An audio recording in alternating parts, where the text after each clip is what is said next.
ఈ రోజు మనం వచ్చేసి గోనె సతీష్ గారి వ్యవసాయ క్షేత్రంలో ఉన్నాం.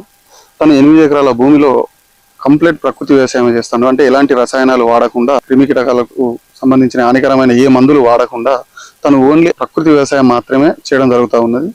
ఈ ప్రకృతి వ్యవసాయం కోసం తను ఒక 30 ఆవులను షెడ్ కట్టించుకొని 30 ఆవులు పెంచుతా ఉన్నాడు. ఆ 30 ఆవులతోని ఈ ప్రకృతి వ్యవసాయానికి సంబంధించి అంటే ఆవు పేడ, ఆవు మూత్రాన్ని ఎలా స్ప్రే చేయాలి, అడుగుకు పేడను ఉపయోగించుకోవాలనేది కాకుండా వాటితోనే ధూప్ స్టిక్స్ కానీ, మనం దీపం ముట్టించుకునే చిప్పలు కానీ ఇలాంటివి చాలా రకాలుగా తయారు చేస్తూ ఉన్నారు.